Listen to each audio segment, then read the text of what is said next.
room is a section on the British invasion with the Beatles and the Rolling Stones and the Kinks and Traffic and loads of different groups. Okay, Nick, we're still in the blues room, and we're at another corner over here. And this particular corner is dedicated to a guitar player named Hubert Sumlin, who played with Howlin' Wolf for the most part, and a brief time he played with Muddy Waters. So he was basically Howlin' Wolf's guitar player. And Hubert passed away about 6 months ago at the age of 80. But when he was in his mid-70s, some of the big-time rock and rollers like Eric Clapton and Keith Richards and Levon Helm all supported him and did an album supporting his music. And this is a guitar that's signed by Levon Helm and Jimmy Vivino and Blondie Chaplin and others for a benefit they did for Hubert. And these are just some photographs of him when he was a little bit younger, probably in the early 80s. And this was Hubert in his mid-70s, and then he passed away, like I said, about 6 months ago. And this piece over here is a, what do they call that, a shadow box of Muddy Waters, and some other blues greats up on the top, and of course the great Stevie Ray Vaughan, John Hammond, John Lee Hooker, and Johnny Winter, and Robert Johnson, of course, the king of the Delta blues singers. So that's just a little bit more in the blues room.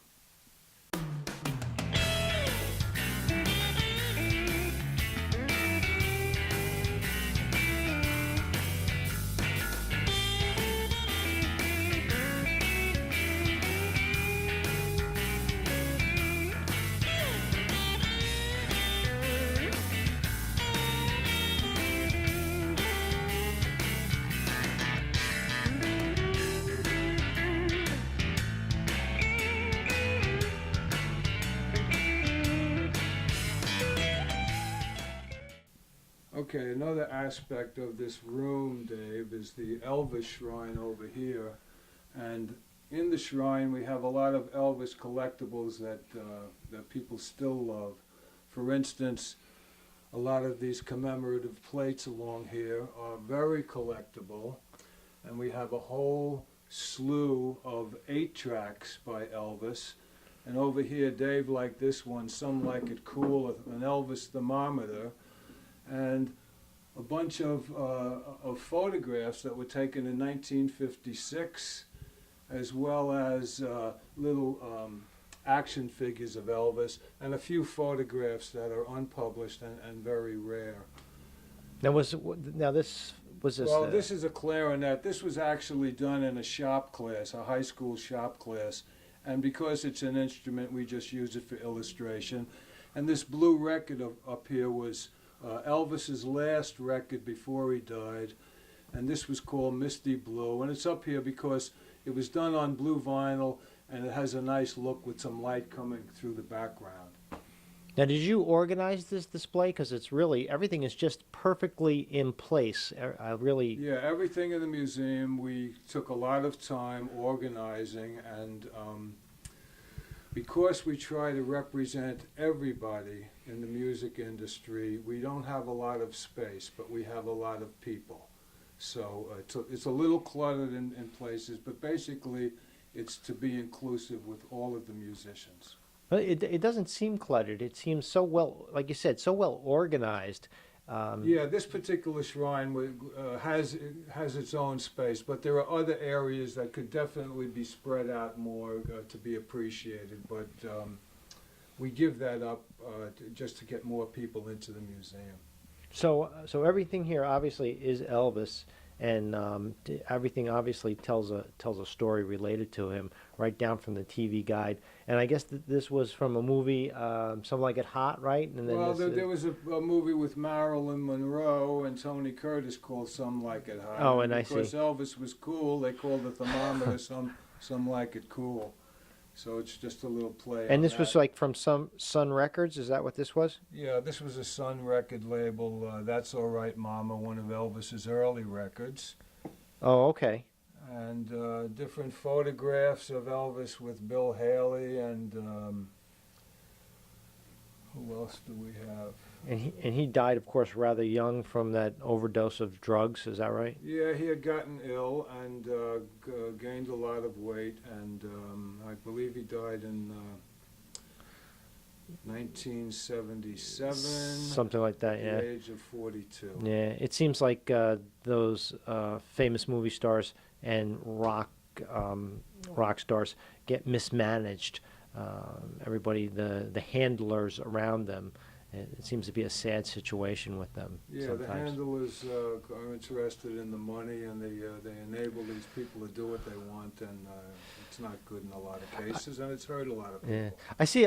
Even some of these vinyls, they seem to come back. A lot of this stuff comes back. There is a big resurgence in vinyl, although vinyl has continued, but with DVDs and CDs and things like that, there was less of it. But now, audiophiles are people that are really interested in recording, like the sound of the vinyl, and there's a big resurgence. And musicians like Bob Dylan and others still put out their music on vinyl as well as CDs. They also do a piece of it is vinyl.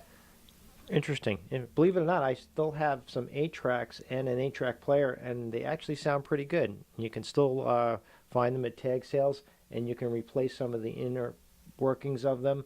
And I have a feeling one day they'll come back as well. Well, you never know. People, that was the first time you could really program your own music in a car with an 8-track. I believe there was a 4-track before that. That's correct. But 8-track was the most popular, and we get a lot of donations, 8-track collections by people. Actually, this Elvis collection was donated to us, so we're very happy to get these donations and be able to share them with everybody. I guess I can say thank you very much. Now we're on the other side of the library, and this is kind of like a collage of images of a lot of different things, and I'll just point out a few of them. This is a photograph of Chuck Berry taken by Rita Wiegand, and I consider Chuck to be the real king of rock and roll. And there's a shot of Led Zeppelin over there and Chris Christopherson. And this is Michael Lang and Artie Kornfeld, the two guys that started the original Woodstock. This is a signed photograph by Joe Walsh from the Eagles, and a picture of George Harrison and Bob Dylan and Roger McGuinn in England. And this is the famous Butcher cover, the Beatle cover that was pulled, and if you have a copy of this, it later became Yesterday and Today, but if you have this copy, it's worth over $10,000. And this is the famous Sgt. Pepper's Lonely Hearts Club Band, which was voted the most famous album cover ever. And these are some of the original posters from the Fillmore West and the Avalon Ballroom. Here's one with the Doors and Chuck Berry for $3.50. Over here is Creedence Clearwater Revival. And this was a New Year's Eve celebration with 4 bands, and the price, including breakfast, and the price was $7. Up here is Jimmy Page playing 3 different types of guitars, a Les Paul, a Dan Electro, and a Fender Strat. Okay, Dave, over here we have a little showcase of what I call rock and roll doodads, and a lot of action figures and bobbleheads of different rock and roll people, and a couple of interesting things. There's a watch, a pocket watch in here that was a gift from Janis Joplin to Rick Danko. I got that from Rick's wife a while back. And there's a harmonica here that Paul Butterfield was the last one to play. So his DNA is on this. His DNA. Okay. Up here you have all of the figures from the Beatles animated film, The Yellow Submarine, and you have some things on the Grateful Dead and Buddy Holly and Jim Morrison and, of course, the Rolling Stones, more on the Beatles and Johnny Cash, even a little Lou Albano, Captain Lou action figure, and Ace Frehley from Kiss, and he was a local guy that used to play with Richie Scarlett. Oh, really? I didn't know that he was a local guy. Yeah. I find it pretty interesting that a lot of these people from the 70s have come back and now have reality shows, and it's just so interesting how they come back and they don't die.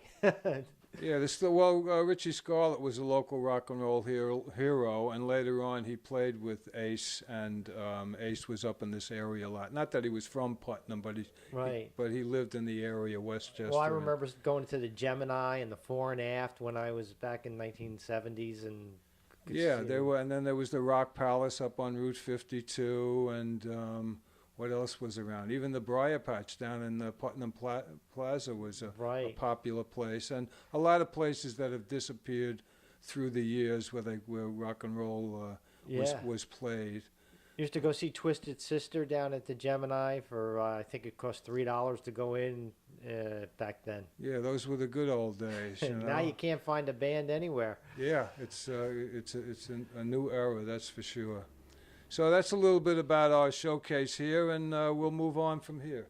In this corner of the back room, we have more of our many books in the museum library, and a lot of instructional videos for youngsters that want to learn how to play drums or piano or guitar or bass. They can borrow one of these excellent instructional videos. Up in this section, we have a bunch of, actually they're three-dimensional art pieces done by an artist named Eddie Colaci, who I've lost contact with. But these are different illustrations of the Monkees and the Kinks and Madonna. And we have the Who up there and Pink Floyd, Queen, the Byrds. This is physical graffiti, and this is our logo. And if you look at these from the side, you can see they're three-dimensional and in layers and very time-consuming to make, to say the least.